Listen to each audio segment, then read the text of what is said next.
ಶಶಿಪಾಲನನ್ನು ಸಂತೈಸಿ ಯೋಚಿಸುವ ಬೇಡದಿಂದಲೇ ನಡೆದ ವಚನವೇ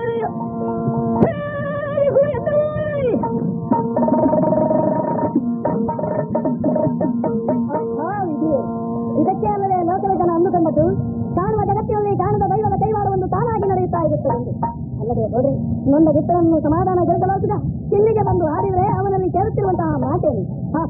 ರೇಖನನ್ನು ಕಂಡು ಮನಸೋತಿದ್ದಾರಂತೆ. ಅವಳ ಹೊರತು ಬದುಕುವ ಸ್ಥಿತಿಯನ್ನೇ ಕಳೆದುಕೊಂಡಿದ್ದಾರಂತೆ. ಆಸೆಯನ್ನು ಗೊತ್ತಾಯಿತು. ರೇಖ ಯಾರು, ನಾನು ಯಾರು? 5 ವರ್ಷದ ಮಗು ನಾನಾಗಿದ್ದಾಗ, ಕಳ್ಳರ ಕೈಗೆ ನಾನು ಸಿಕ್ಕಿಬಿದ್ದಾಗ ಈ ಚಂದ್ರದೇವನೇ ಅಲ್ಲದೆ ನನ್ನನ್ನು ಬಿಡಿಸಿದವನು. ಅಂದೇ ನನ್ನ ತಾಯಿ ಮಾಳವಿಯಲ್ಲೇ ಆಡಿಕೊಂಡಂತಹ ಮಾತು, ತಾಯಿ ನಿಮ್ಮ ಮನೆಗೆ ನನ್ನ ಮಗಳನ್ನು ಸೊಸೆಯನ್ನಾಗಿ ಸ್ವೀಕರಿಸಬೇಕು. ನನ್ನ ತಾಯಿ ಮಾಳವಿ, ತಂದೆ ಇದೆ, ಎಲ್ಲರಿಗೂ ಒಪ್ಪಿಗೆ ಆಗಿದೆ. ಹೆಚ್ಚಾಕೆ ನಾನು ಮನ್ನಿಸಿದ್ದೇನೆ. ರೇಖಾ ಒಪ್ಪಿಗೆಯೂ ಸಿಕ್ಕಿದೆ. ಇನ್ನೇನು, ಕೆಲವು ದಿನಗಳ ಹಿಂದೆ ಪುರೋಹಿತರೊಬ್ಬರನ್ನು ಕಳುಹಿಸಿ ಜಾತಕ ಸಹಿತ ಇಲ್ಲಿಗೆ ಬಂದು ನನ್ನ ತಂದೆಯಲ್ಲಿ ಹೇಳಿದಂತಹ ಮಾತು, ಮದುವೆಯ ವಿಚಾರವಾಗಿ ಏನು ಜಾತಕದ ದೋಷ ಇರುವ ಕಾರಣ 11 ಮಾಸ ಮುಂದುವರಿಯಲಿ ಎಂದಿದ್ದು, ಇಂದು ನಾಳೆ ಎಂದರೆ ಮದುವೆಯ ಕಾರ್ಯ ಆಗಿ ಹೋಗುತ್ತದೆ. ಆ ತನ್ಮಧ್ಯೆ ಮಿತ್ರನನ್ನು ಸಾಂತ್ವನಗೊಳಿಸಲು ಇಲ್ಲಿಗೆ ಬಂದರೆ ಈ ರೀತಿಯ ಪರಿಸ್ಥಿತಿಯೇ. ರೇಖಲನ್ನ ನಾನೇ ಮದುವೆಯಾಗಬೇಕು.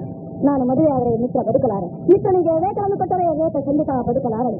ನನ್ನನ್ನು ಮೆಚ್ಚಿದಂತಹ ರೇಖಾ ಶಶಿಪಾಲನನ್ನು ಮೆಚ್ಚಾಳೆ ಇಲ್ಲ. ಅಲ್ಲಿ ಯಾರು ಆತ್ಮಹತ್ಯೆಯಂತಹ ತೀವ್ರ ಕೃತ್ಯಕ್ಕೆ ಮುಂದಾದರೆ ಹಾಗಾಗಲಿಕ್ಕೆ ಸಾಧ್ಯವಿಲ್ಲ. ಯಾಕಾದೀತು? ಬದುಕಿನಲ್ಲಿ ಯಾವುದನ್ನು ಸಂಪಾದಿಸಬಹುದು. ಇಂತಹ ಗೆಳೆಯನನ್ನು ಸಂಪಾದಿಸುವುದಕ್ಕೆ ಸಾಧ್ಯವೇ?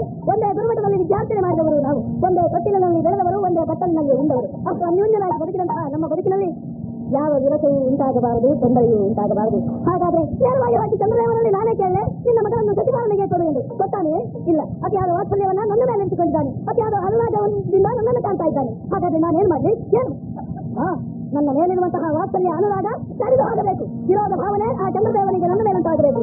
ಆ ಶಶಿಪಾಲನ ಬಗ್ಗೆ ಅನುರಾಗ ಉಂಟಾಗಬೇಕು. ಮಗಳನ್ನು ಅವನಿಗೆ ಕೊಟ್ಟರೆ ಅಂತ ಅವನೇ ಹೇಳ್ಬೇಕು. ಹಾಗೆ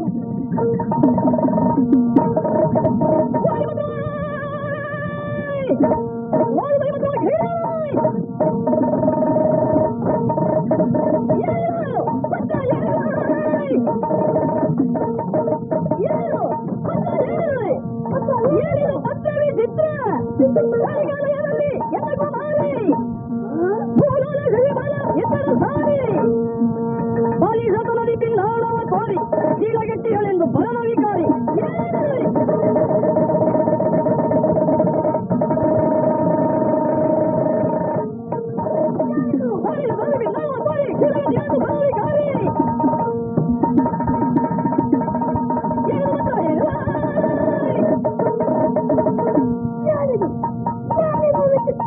ಏನು ಬಂದಿದ್ದಾರೆ?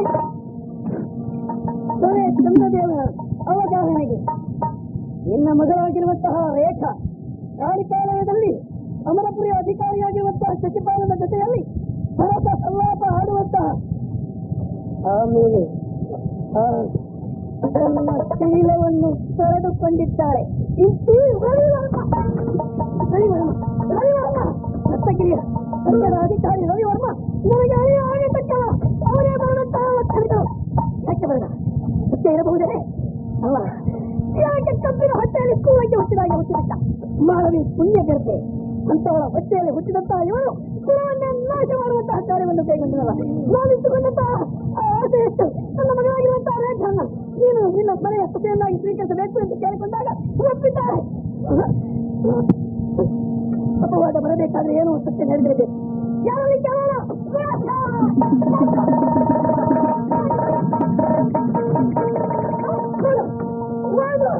ಇದೆಲ್ಲ ಸತ್ಯವೇ?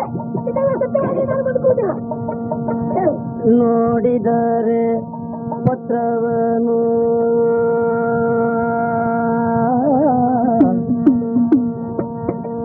ನೋಡಿದರೆ ಪತ್ರವನು ಕಂಬನಿ ಕೋಡಿ ಹರಿದುದು ರಾಜಕುವರಿಗೆ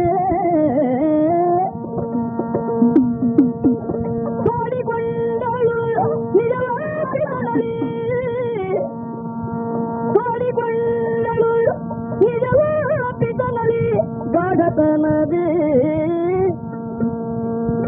ಮಡದಿ ಎಂದೇ ಭ್ರಮಿಸಿ ಮಡದಿ ಎಂದೇ ಭ್ರಮಿಸಿ ಎನ್ನನು ಪಡಲಿ ಪ್ರತಿ ಶಶಿಪಾಲ